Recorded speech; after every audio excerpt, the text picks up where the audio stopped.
Good Monday evening. What's going on, everyone? It is your first live podcast taping of Get in the Game, and I'm so happy to have with me here my co-host for this evening, Travis Newsome. So much going on in the world of football. Of course, if you didn't notice, we are here to discuss the Monday night football game. Philadelphia Eagles are going to be hosting the New York Football Giants, and there's a lot riding on this game, Travis. But before we get to that, college football playoffs. So the committee picked the final four teams. What are your first thoughts on the four teams that'll be playing for a college championship? Well, Alabama's not there. Yeah. And they got it right regardless. They brought Oklahoma in as the fourth team, and that's the team that needed to be there. So, but the only change you really saw was Ohio State not being the number one team. They went down to number two, but you still have Clemson, the defending champs, going in there with the chip on their shoulder because they're the defending champs. They've been precipitously dropping this season, even though they were undefeated, so the disrespect card is big for them. But Oklahoma getting in there, they got it right this time. And speaking of disrespect, so basically on December 28th, they're going to have the number one team, LSU, facing off with the number 4 team, Oklahoma, in the Chick-fil-A Peach Bowl in Atlanta. And then the number 2 team, Ohio State, is going to be facing number 3, Clemson. And here's the thing I love about that second game. Ohio State has lost before to Clemson in 2016, and you better believe that that team still remembers losing to Dabo Swinney and the kids 31-0. So what do you think is going to be their motives going into this game to try to knock off Clemson? Well, the way players are leaving teams every year is you hardly ever have the same team from the previous year, let alone 3 seasons ago, 2016. Right. So it's pretty much a whole new ball game for everybody involved. Justin Fields, the quarterback who knows a thing or two about the SEC, now in Ohio State, he'll get a chance to show his wares, and I think he can get the job done. But it's going to take a lot, and when you have an Ohio State team playing in the Big Ten, there was a little bit of disrespect for them this year, considering that people didn't think they were one of the Southern teams. Right. They never get respect based on that. But I think Ohio State being able to go into a game and play against Clemson, I mean, that's probably the better of the 2 games that are being played. Yeah. So here's my question. One thing I've always wondered about how they kind of set up these games, why does the number 1 team play the number 4 seed? Why wouldn't you have a 1 and a 3 and a 2 and a 4? Well, the reasons why you have that in the NCAA basketball tournament, the number 1 versus the number 16. Right. You want to give a reward for the team that came out on top, give them a little so-called easier game with a lower seed. That's your reward. Play the lesser of the evils that are out there, and then let the 2 in the middle battle it out because they're closer, allegedly, in talent. Right. Now let's look at the tale of these 2 quarterbacks. So with Ohio State, you already brought up Justin Fields. On this season, he has 2,953 yards, 40 touchdowns, 1 interception with a 92.4 quarterback rating. Then you have on the other side, Trevor Lawrence, a kid, a sophomore. Both of these kids are sophomores, as a matter of fact. But Trevor Lawrence, a lot of people are picking him to be MVP, but when you look at his numbers, 3,172 yards, 34 touchdowns, 8 interceptions with a quarterback rating of 88.3. Now, we know that when it comes to football, what you see on paper is not necessarily what you're going to see in the game. The tale of the 2 quarterbacks, who is better to lead their team to victory and why? Probably you would look at Trevor Lawrence because he's been there before. Right. He's the defending champion. He was the reason why Clemson won the last time around. So you would certainly have more confidence in him. Not only that, we talked about already having the chip on your shoulder. Yeah. Being disrespected. The defending champions are now a number 3 seed going into the championship game in which they're defending their championship. In addition, Clemson has lost players, but the number 1 guy there is still there. Their quarterback. They have their running back, Travis Etienne. I think this year he's leading all of FBS in yards per carry average. So that's a lot to be said right there. So I don't know where the disrespect has come from. Normally that doesn't happen. I think everyone is just confused because it's not Alabama this time around. Right. So that's why I would pick Clemson. Everyone's confused, and so am I, because I'm a Roll Tide fan. So to not see a Nick Saban-led Alabama team in the Final Four is shocking, so to speak. But let's take another look at Ohio State. Clemson, because one thing you said, you don't know where the chip came from. But I think their head coach, Dabo Swinney, caused the chip on the shoulder because he's the one that came out and said they have to play a lot harder, fight a lot harder to make it in the Final Four than any other team. Do you think he was right to make a statement such as that? Do you think the College Football Playoff Committee has something against Clemson and would not want them in the Final Four? I think they had something against them ever since that game against North Carolina, which they came very close to losing to an unranked team, and they really had problems with that. Once they came close but still won the game, it started going downhill from there. They went from number 1, then number 2, then number 3, and they kept on dropping even though they kept on winning. Yeah. So that's where all of that came from. Yeah. Dabo Swinney kind of reignited the attitude because he needs that attitude, us against the world, going into these championship games or championship rounds, you would call it, in order to try to repeat as champions.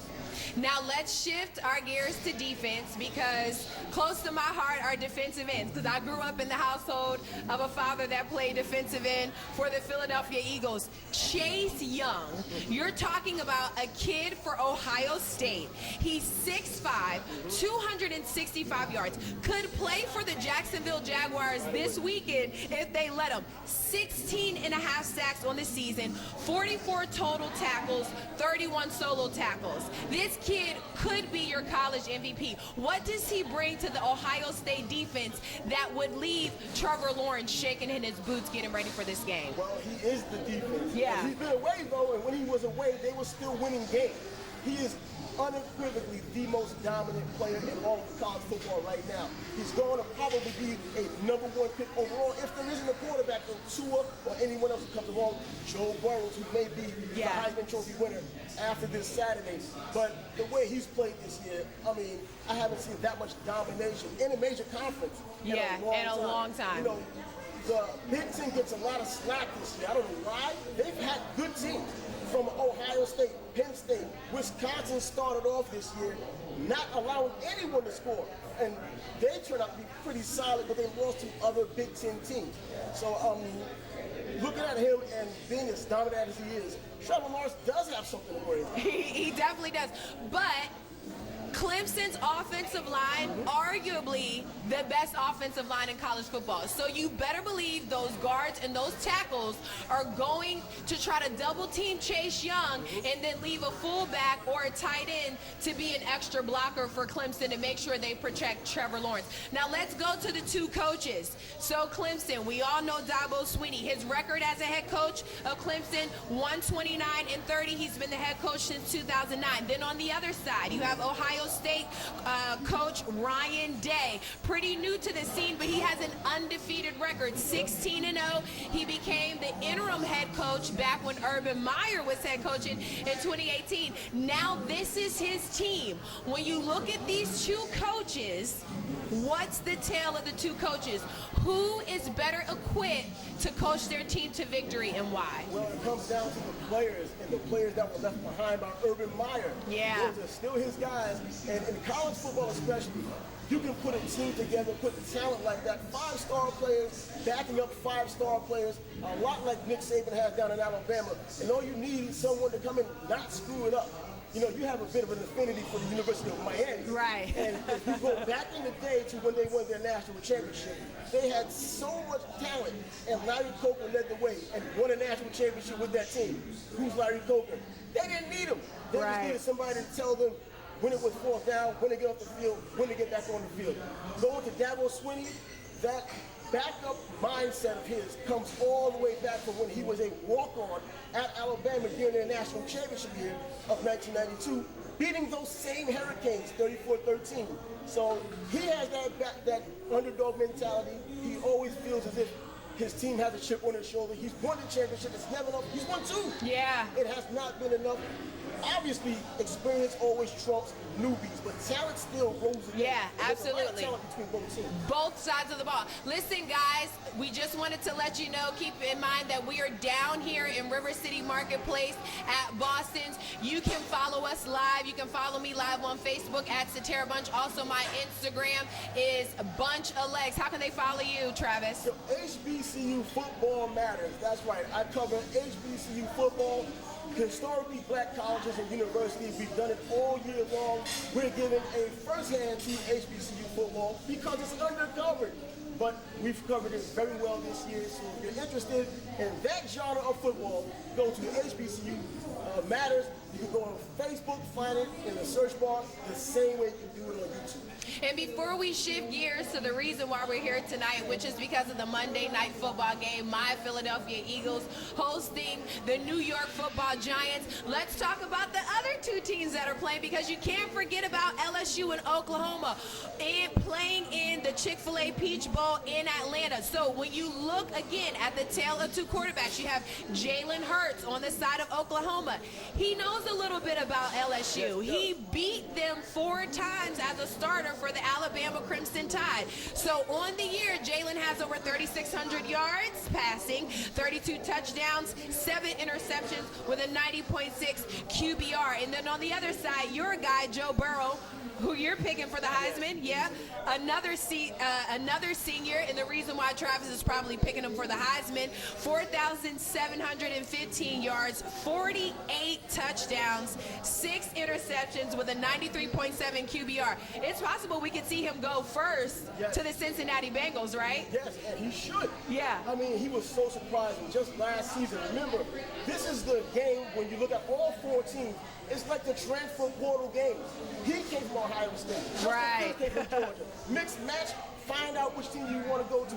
Jalen Hurts came from Alabama, now in Oklahoma. Everybody comes from somewhere other than the team they originated with.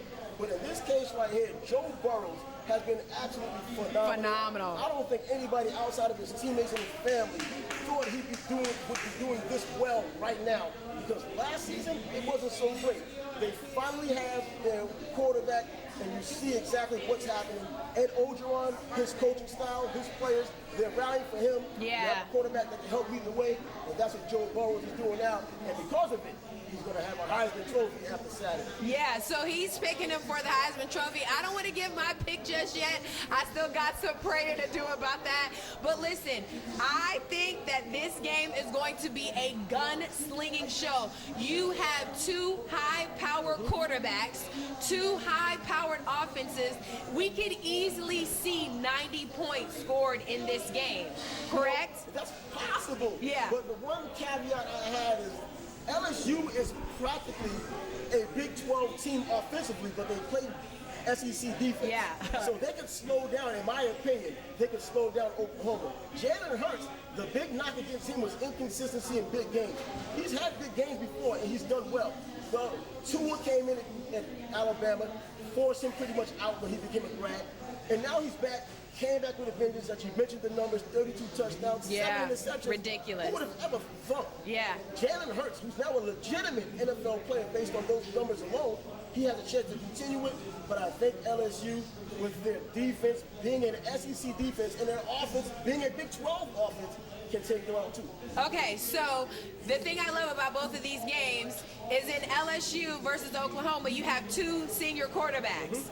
In Ohio State versus Clemson, you have 2 sophomore quarterbacks. So basically what we're saying, folks, is next year you're going to get to see 2 stellar quarterbacks come back and possibly be in the same spot again next year. So let's go for the picks. Who are you picking, LSU or Oklahoma, and why? I'm going with LSU, as I just said, because they have an SEC defense that's used to going against top-notch players.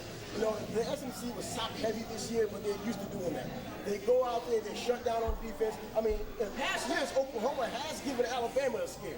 I mean, if you go way back, Utah gave Alabama a scare down in the Sugar Bowl when Urban Meyer was there in Utah. But I believe this LSU team is special for a reason. Joe Burrow's season for the ages, not just for a college player, certainly for LSU, definitely setting records, being historic. I mean, I don't see too much of a way that Oklahoma can do this. Once it's like this. The last team with the ball may win. Yeah. But with the team with the defense, they may prevent Oklahoma from scoring or doing anything effective with the ball. Guess what? Because Baylor had done it. Baylor had just done that to Oklahoma. And Kansas State, surprise, surprise, has done that to Oklahoma. That's their one loss of the season. I don't think any let up with LSU, they win the game. I will say this. This is almost like a home game for LSU. They travel easy to Atlanta versus Oklahoma. You know, they're kind of far away from Atlanta, but I do think that the Oklahoma Sooner fans are going to show up for that purpose. And then I think we're going to see Jalen Hurts like we've never seen him before. I'm not picking yet. I'm just saying watch out for him. So, Ohio State, Clemson, who you got and why? Wow. The Ohio State Clemson game, I think that's going to be the better of the two games. Yeah. And I want to lean Clemson because of the experience I talked about. And then we talked about the experience not only behind center, but at the coaching spot. Right. Being in that position, knowing how to get it done. The offensive line once again. So, I want to lean Clemson. I'm thinking Ohio State because when they had a chance to dominate teams that I thought were special, i.e. Wisconsin, they absolutely obliterated them. This time around in the Big Ten championship game, they came from behind 21-7 and obliterated them. I just don't know what pick to make, but I'm going to go with the Southern Charm. We're going to go down with Clemson. All right, so he's picking Clemson. I'm not going to pick yet, but you'll find out my picks later on. Thanks so much for joining me, Travis. Once again, they can follow you how? HBCU Football Matters on YouTube. Put it in the search bar. You'll find us. Give us a thumbs up. Definitely hit that alarm and let you know that we get downloads pretty often. You can get that anytime you can. On Facebook just as well. Put that into the search bar as well. HBCU Football Matters. By the way, we will be in Atlanta next week. Awesome. Going to the HBCU National Championship game, where we will find a new champion for 2019 in this 150th year of college football. Alcorn State taking on North Carolina A&T. Oh, should I say Alcorn, as I've been corrected to say before. All right, sounds good. So we're getting ready to switch gears, and we're going to talk about the NFL because we are here this evening for the Eagles and New York Giants game, and I'm going to have a guest come in. He is one of the players for the Jacksonville Sharks, so I'm going to have Tony Goodman come in and join me so we can talk about the NFL. Thanks so much, Travis. Welcome, Tony Goodman, to the show. We have so much to talk about. Man, the games yesterday in the NFL were incredible. Let's start with the Jags because we are here in Jacksonville, and then we'll kind of go through the NFL and see what we got, all right? So, Jacksonville Jaguars lose to the San Diego Chargers. All right, so basically the Jags season is over. Right. So, if you're Tom Coughlin, do you keep Doug Maroon? Man, I would say no. No. Yeah, I mean, it's we know the issue is somewhere.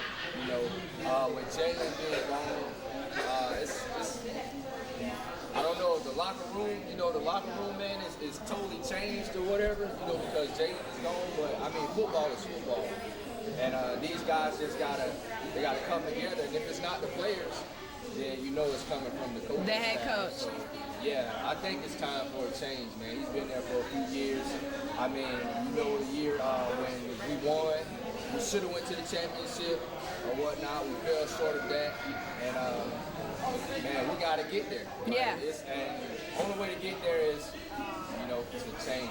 You know, it's time for change. So you're a defensive guy. Right. You play what position? DB. Okay, DB for the Jacksonville Sharks. Yeah. So when you look at the Jacksonville Jaguars, obviously they're struggling on offense, okay? You had Gardner Minshew come in, Minshew Mania, everybody's going crazy over this kid. Then you go back to Nick Foles, that doesn't quite work out. And according to the head coaches, because the offensive line around him couldn't do their job.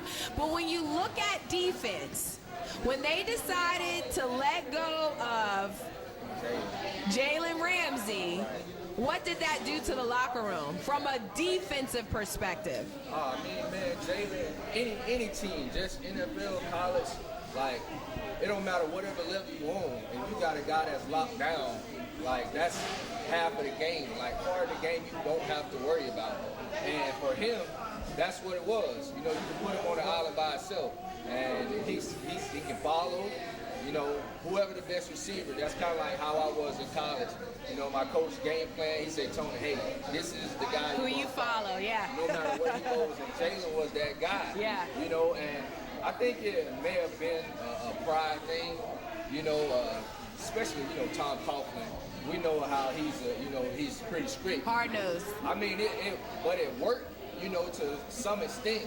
I mean, back then it worked, but now I just don't think that was a good move, man. But for Jalen, I mean, he didn't want to be there. Yeah. He was already gone. So for a guy like that, you gotta let him go. But as far as the locker room, we see Trey Herndon. He's there now, but he's definitely not, Jalen Ramsey. Not the answer, yeah. Bouye, he's good, but he's not Jalen Ramsey or whatnot. So on that back end, Trey, he's trying to do his job, but at the same time, they're still struggling. And Jalen, man, it was a big loss for us. It was definitely a big loss. Speaking of a big loss, the Panthers on Sunday lost. Maybe it was just an embarrassing game. They lose to the Falcons, of all teams, who've been playing horribly, 40-20. Maybe a week or so ago, they get rid of their head coach. Right. What do you think? What did you make of that move? I mean, they just won, so yeah. hey, I mean, you can't knock that. That's the reason why you pay them guys all that money, to get W's, at the end of the day, especially at that high level. And I mean, for Atlanta and any team, anybody can get it any day. Yeah. You just got to come prepared. And I believe that, they kind of underestimated them or whatever, but it happens. Yeah. It happens. But again, they see, from the front office, they look and they see what the issue may be, and they want those changes. And you have to. It's a risk. Yeah. And that's with everything. It's a risk, and hopefully, it's a good risk. Yeah. So when you talk about the Panthers, they've let go of Ron Rivera. Now they're talking about trading Cam Newton. We know how big Cam Newton is just in the NFL as a whole. Right. What will the Panthers look like if they let go of their prized possession? I mean, the Panthers these past few years, man, it's been built around Cam Newton, just the fans and everything. Even though he may not have been performing how he, in the beginning when he first came, but I mean, that's football, and just as an athlete, we talked about that before, like, you have so many things going on and you have to try to, maintain that, and you have all these different things going on in life and stuff like that, and that stuff, whether you know it or not, it take effect on you. On the field, and yeah. as you can see, it did, and one thing that I would like to see more, from guys that come in like that with the big names, they're highly drafted and stuff, I would like to see them stay consistent, not just in their game, but off the field, in their character and stuff like that. Because a lot of the guys get that money and they just change, man. Yeah. And I kind of think that's something that kind of crept in with Cam, being young and stuff like that. I mean, anybody. Who's to say that if I was there that wouldn't happen to me? But I mean, but with them, wanting to do that change, it kind of with Jags and Jalen. Yeah. You're taking a guy that's been the face, and trying to make a change. So we'll see what happens. I don't know if it's going to work out so well for them. My opinion of it was when they let go of Ron Rivera, they lost the locker room because you have the type of coach. He was a player's coach. He is a player's coach because he will have a position in the football, in the NFL in a couple days, okay? So the reality of it is when you have guys that are in the locker room and they're playing for a coach like him and you fire him with 4 games left, it's just kind of disrespectful in my opinion. Yeah. So let's shift gears. Let's talk about the Ravens. Lamar Jackson, everyone's comparing him. I call him Michael Vick 10.0. People have said 2.0, but I feel like he's taking Michael Vick and he's just times 10. They beat the Bills 24-17. They're 11-2 and they clinched the AFC with the playoff berth. What have you seen from Lamar Jackson that is the most impressive thing? Man, the guy, when he was before, it was kind of a struggle. Even leading up to the draft, a lot of people doubted him at quarterback. Wanted him to come in and play receiver. And he just proved people wrong, man.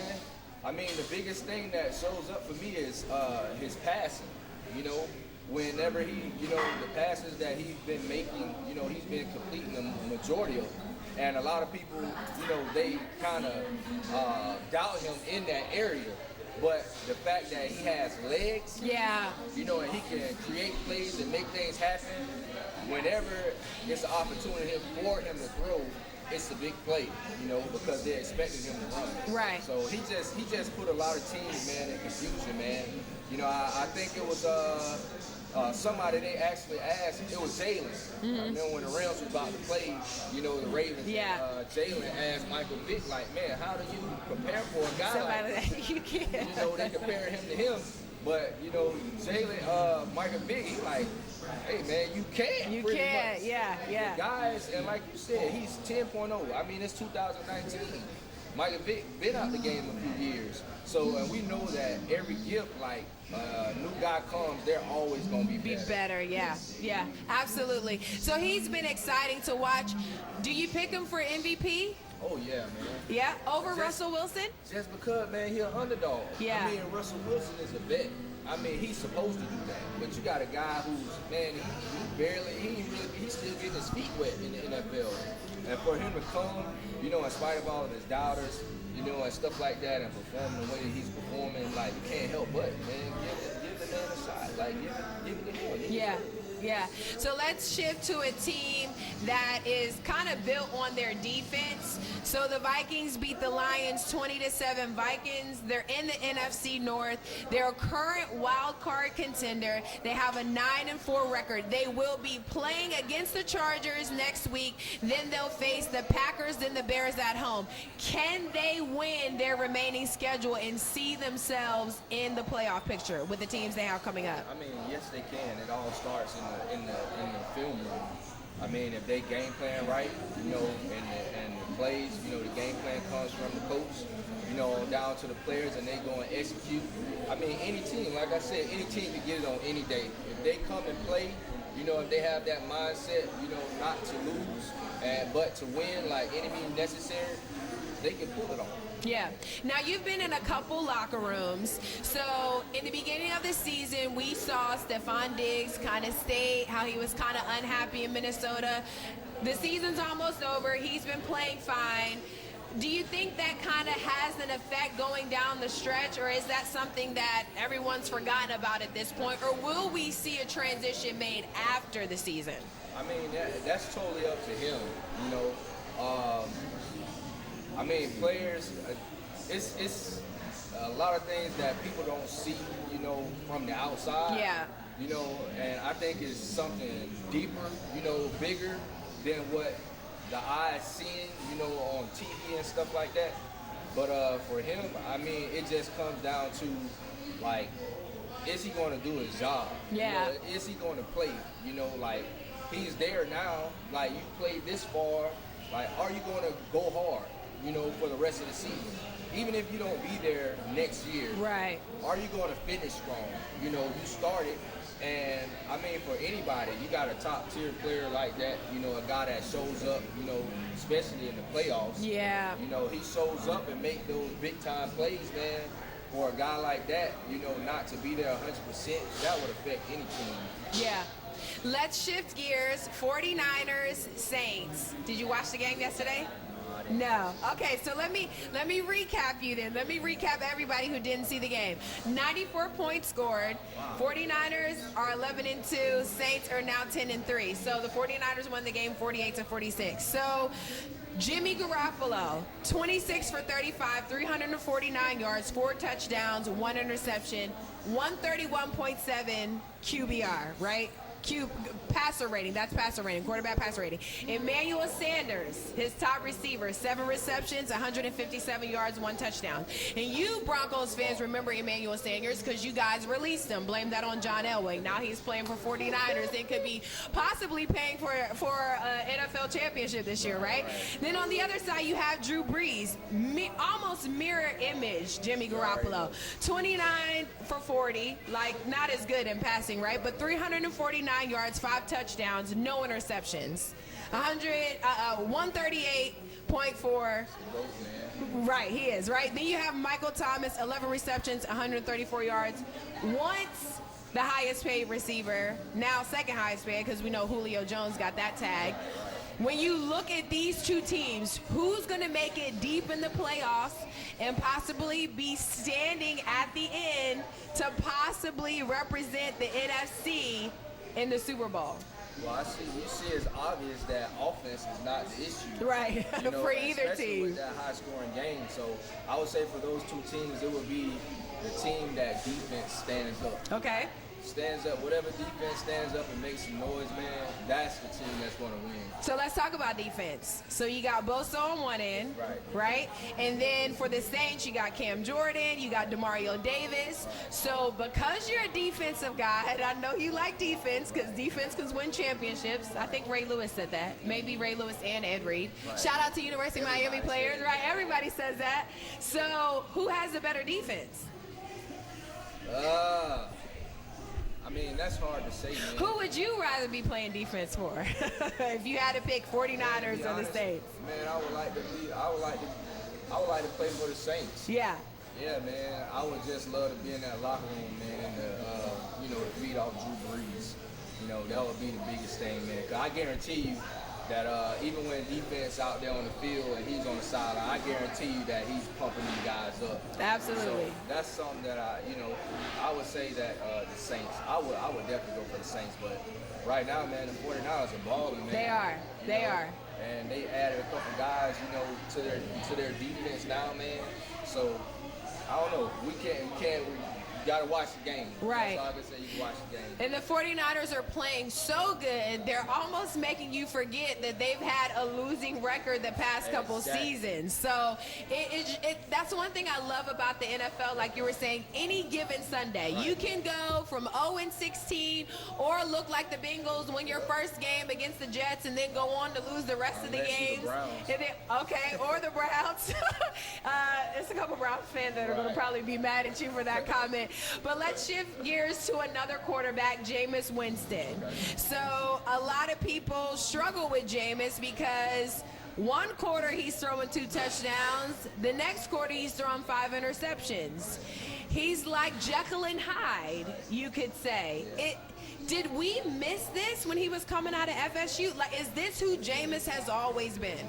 I mean, some of them guys, man, they come out and they show up in the beginning. But it goes back again. You got these young guys, you paying them all that money. Yeah. And I mean, even for Jameis, he even had issues at FSU. Yeah. Before he even got to the NFL. Some that almost cost him even getting drafted. So I believe that, some of that stuff, like the immaturity and stuff like that, I think some of that stuff has to play with his performance and him not being able to handle his things off the field and take care of his business on the field. Yeah, so my opinion of that, you have Bruce Arians, probably one of the best coaches in the NFL. So now he's in Tampa Bay. He's got Jameis Winston. Are we going to see both of them return next year? I have no idea.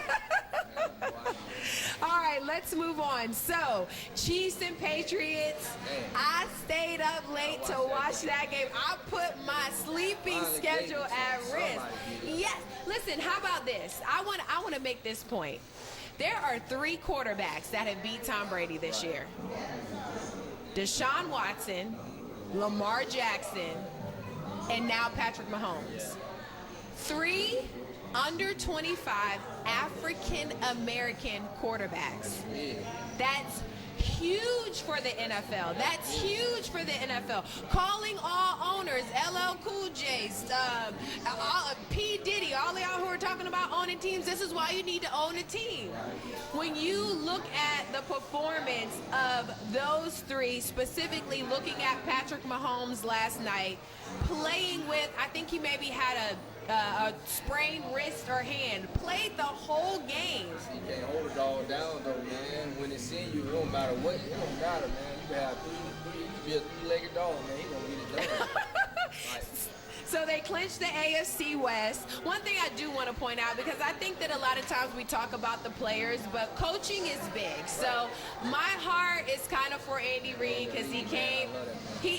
He's a player's coach, and the players want to play for him. So, but again, Patrick Mahomes ended the Patriots' 21-game home win streak. How big is that for this team moving forward? Now, I will say this before you answer this question. The Chiefs play the Broncos next week, then they have the Chargers, then the Bears. Deshaun Watson and the Houston Texans beat the Patriots last week, then came back and lost. Do you think that's going to happen to the Chiefs, or do you see them winning out? Oh, no, man. I mean, then you got your boy back out there, receiver, man. Those two speedsters, man, you can't.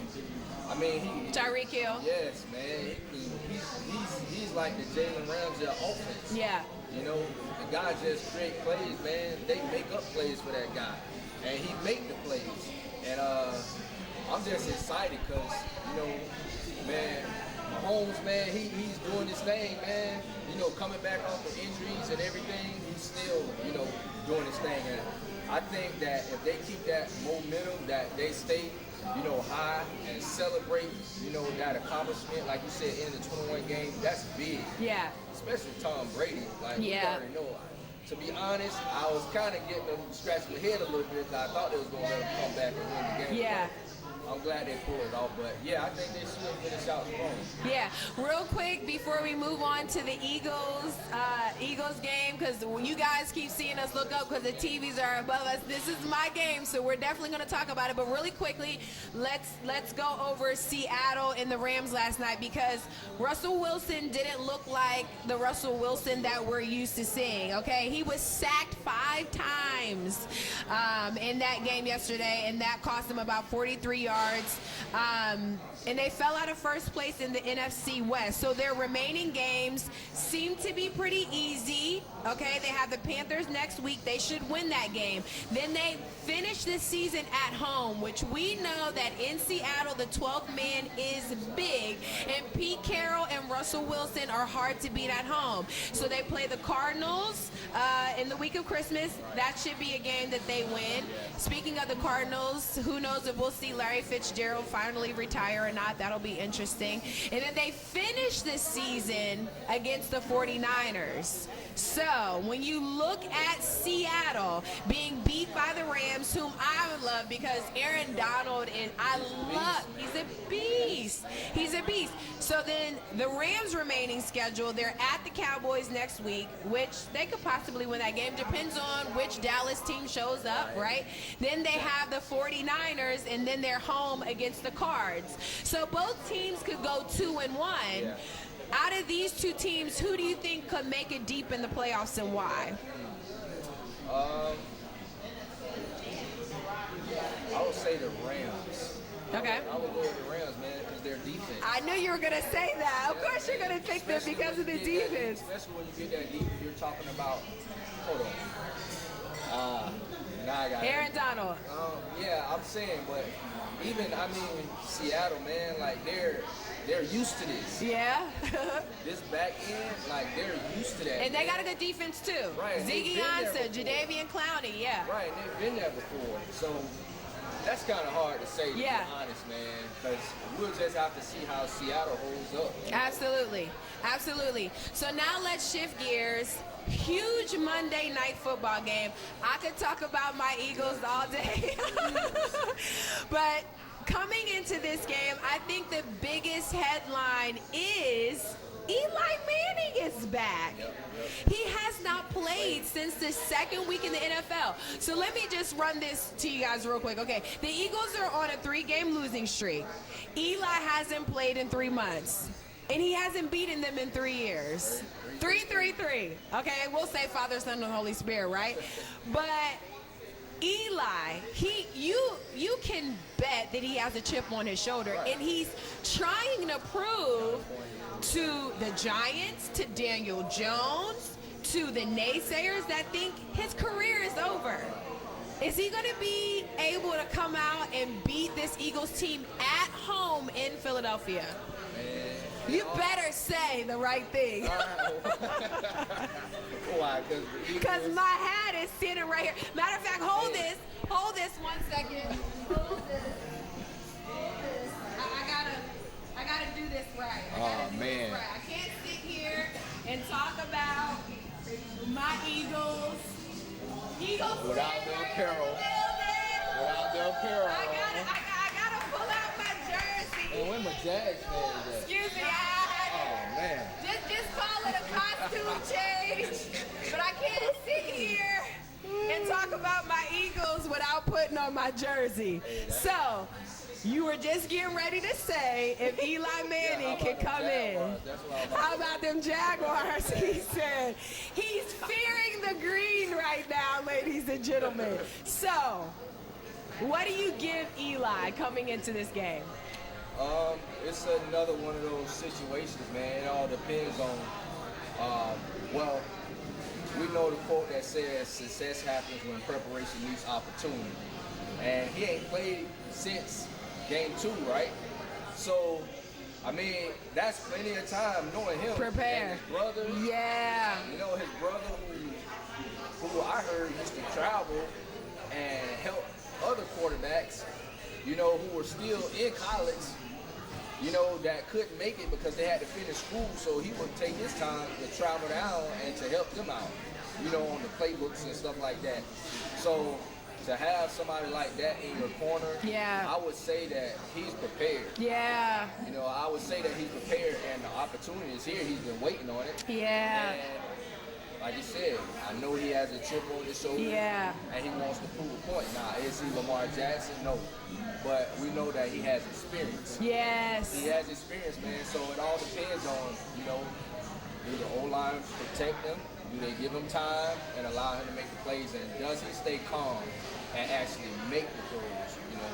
Yeah, and the thing that I think is big about this game is Eli has nothing to lose. Right. He knows that he will not be in New York next year, but he also knows that he still has a lot of football left in him. He's a backup quarterback making $23 million. I don't know about you, but I would back up anything just to make $23 million.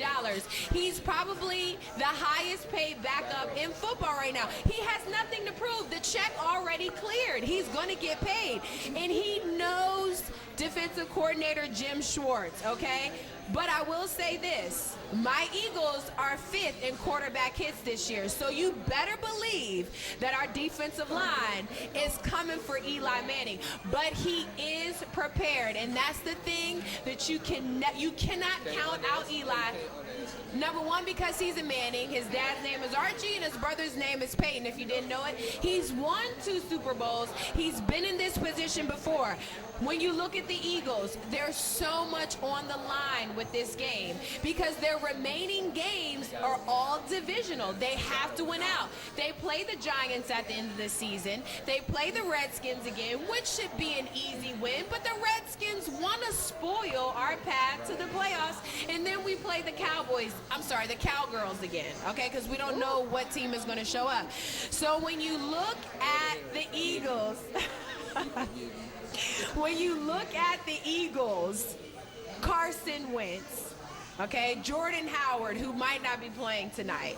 We've got 3 receivers that are active tonight, and our tight end Zach Ertz is in the building. What do the Eagles have to do to ensure that they don't give Eli the ball with 2 minutes left, down by 6? Defense has to stand up first and foremost. Yeah. You know? Yeah, I always gonna say it, man. Defense win ball games. Yeah. Man. And I think Carson Wentz, he has to really show up tonight too. You know, he has to really show up and complete some passes. Yeah. He got to show up and play.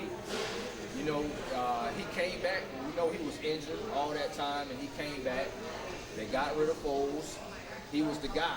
Yeah. And, I mean, for where it's looking right now, I mean... Pick your words carefully. We know he's a man of faith, so... Yes. It's just a test of his faith right now. But, I think, and then he got Alshon. I mean, Alshon, he's a guy that you can count. He can make those big plays. Yeah. You know, so I think if them two connect tonight, that they can potentially, and the defense show up, that they can potentially pull this off Yeah. So as of now, the injury report looks like this. So the Giants will be without Nate Solder. He's an offensive tackle. And the reason why I want to bring that up is because most people don't understand how important an offensive lineman is, especially if he's your starting left or right tackle.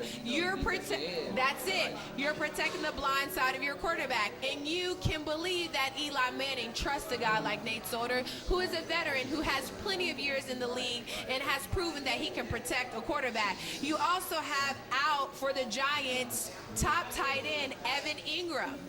So Eli Manning's not going to have one of his top targets. Yeah, tight end. I mean, tight end is important, man. It's, not just blocking, but also pass. Because that's a guy that, especially if you're going against a team that don't really have a good cover safety or whatnot, we know that tight ends, they make big plays, especially when it comes down to a second down or a third down, a crucial down when you need a first down, that tight end comes in handy. So, that would be one less person that he actually can focus on. Yeah. Have in the back of his mind, that would probably be like his last check down to me, Yeah.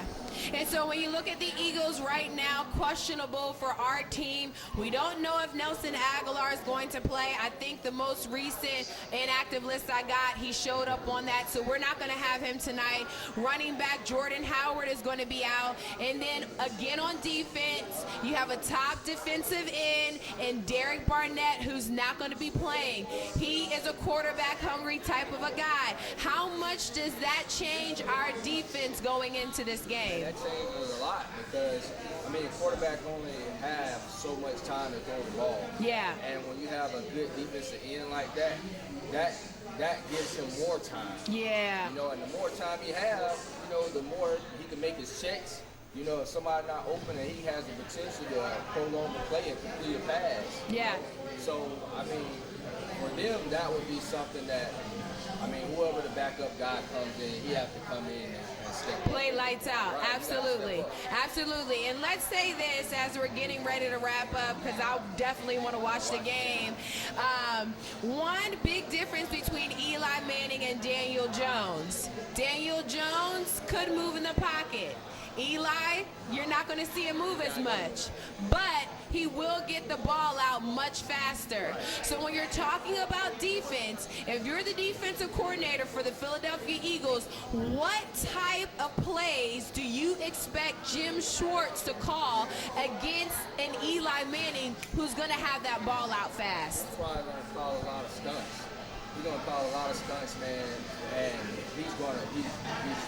and it's obvious that he's going to send somebody. You can't allow him to sit in the pocket. So I think they're going to play, of course, zone is zone, but I believe they're going to play a lot of man. Because man allows them to run a lot of stunts and things like that. So, yeah, that's what I would say. All right, so we're getting ready to pick. I'll go with my pick last, because you already know who I'm going to pick to win this game. Who's the underdog in the game, Tony? We know the underdogs are the Giants right now. Okay, so Eli, he's the underdog right now. Okay. I'm just going to watch the game. Okay. I like Carson Wentz because he's a man of faith. Yeah. I like Alshon Jeffrey because, I'm connected with him some way. Through my boy Lamar Scruggs that played at South Carolina with him. Okay. And, so I would just stay neutral. Okay. I'm going to pull you out of neutral. I need you to give me a final score. We're getting ready to kick off. It's raining in Philly. The Eagles will be receiving the kickoff. Do I have any Eagles fans in the building? We got Eagles fans in the building. So Carson Wentz is getting ready to take the field. Do you have a final score? I said they'll get 3 out of this first drive. Just 3 points out of the first drive. All right, he wants to stay neutral. I'm going to pick. I think the final score is going to be 31-14. My Eagles are going to win the game 31-14. 31-14. Carson Wentz has got something to prove. Zach Ertz is going to go off, and we're going to see what happens in this first drive. Listen, I want to thank you guys for joining me on our first live podcast taping of Getting in the Game. Thanks, Tony, for having, I was going to say for having me, but you came on the show. You came on the show. Thank you so much to Travis Newsome. We're going to go watch the game. You guys catch us next time on Get in the Game. Fly, Eagles, fly.